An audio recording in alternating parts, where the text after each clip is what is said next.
The eighth term of an AP is half its second term and 11th term exceeds 1/3 of its fourth term by 1. Find the 15th term. ಹುಡುಗರ given ಬರೀರೋ. ನೀವು given ಬರೀತು ಅಂತ ಹೇಳಿದ್ರೆ ಅರ್ಧ ಕೆಲಸ ಆಯಿತು ಅಂತ ಹೇಳಿ ಲೆಕ್ಕ ಮಾಡಿದ್ರಾ?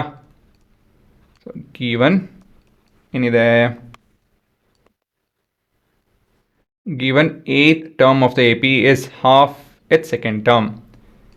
Eighth term is ಅಂತ ಹೇಳಿದ್ರೆ equals to half its second term. ಗೊತ್ತಾಯ್ತಾ? ಮತ್ತೆ ಮತ್ತೊಂದು ಇನ್ನೊಂದೆಲ್ಲಿದೆ? 11th term exceeds ಅಂತ ಹೇಳಿದ್ರೆ ಹೆಚ್ಚಿದೆ ಅಂತ ಹೇಳಿ. So is equal to it's more than third term. No, wait, 1/3 of its third term. 1/3 of its third term by 1 ಅಂತೆ. ಗೊತ್ತಾಯ್ತಾ?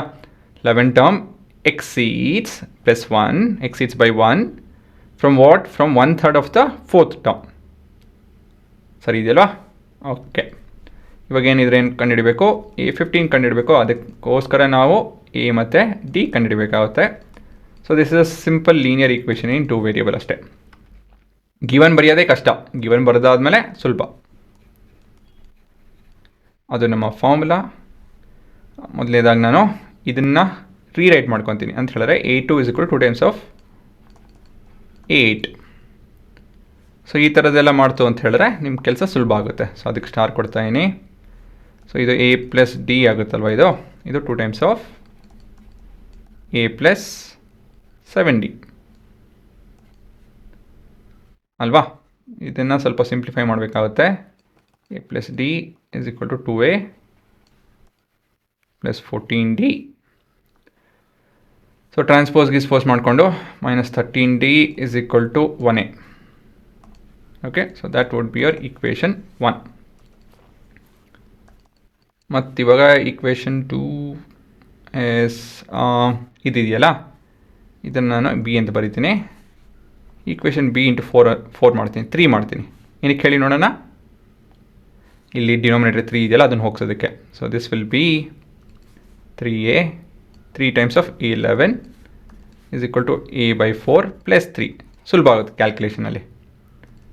So this would be equal to 3 times of A plus 10D which is equal to A plus 3D plus 3. ಹಾಂ, ಇವಾಗ ನೀವು simplify ಮಾಡಾದ್ಮೇಲೆ ನೀವು A substitute ಮಾಡ್ಬೋದು, ಇಲ್ಲಾಂದರೆ ಇಲ್ಲೇ ಸಬ್ಸ್ಟಿಟ್ಯೂಟ್ ಮಾಡ್ಬೋದು. ಎರಡು ಒಂದೇ. ಸೊ ಇವಾಗೂ ಸಬ್ಸ್ಟಿಟ್ಯೂಟ್ ಮಾಡ್ಬೋದು.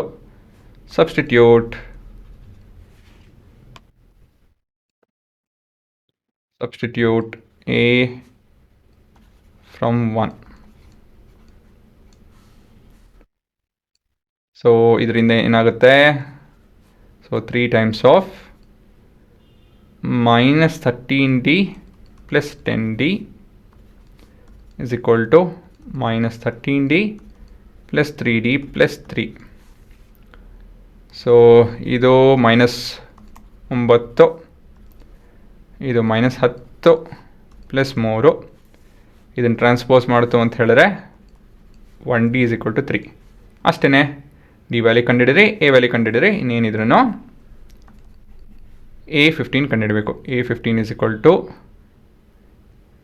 ಇಲ್ಲ, ಇನ್ನು A ವ್ಯಾಲ್ಯೂ ಕಂಡುಹಿಡಿದಿಲ್ಲ ನಾವು. ಒಂದು ರೀತಿಯಲ್ಲಿ ಕಂಡುಹಿಡಿದೀವಿ ನೋಡ್ತೀನಿ. A ಪ್ಲಸ್ 14D ಅಲ್ವಾ?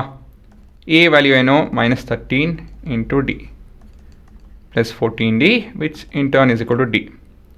So which in turn is equal to 3. So ಇದೇ ನಿಮ್ಮ ಉತ್ತರ ಅಷ್ಟೇ. So your 15 term is 3. ಅರ್ಥ ಆಯ್ತಾ? ಸೊ ಇಲ್ಲಿ ಮುಖ್ಯವಾಗಿ ನೀವು ಇದು ಮತ್ತಿದು ಸೊ ಈ ಥರ ಸಿಂಪ್ಲಿಫೈ ಮಾಡೋದು ಕಲಿಯಿತು ಅಂತ ಹೇಳಿದ್ರೆ, ಈ ಟ್ರಿಕ್ಸಲ್ಲಿ ಕಲಿಯಿತು ಅಂತ ಹೇಳಿದ್ರೆ ನಿಮಗೆ ಸುಲಭ ಆಗುತ್ತೆ ಕಣ್ರೋ. ಸರಿನಾ? ಇಲ್ಲ ಅಂತ ಹೇಳಿದ್ರೆ ನಿಮ್ಮ ಘಾಸಿ ಆಗೋತೀವಲ್ಲ ಕೆಲಸ. ಆಯಿತಾ? ಪಾಸ್ ಮಾಡ್ಕೊಂಡು ಬರ್ಕೊಳ್ರ.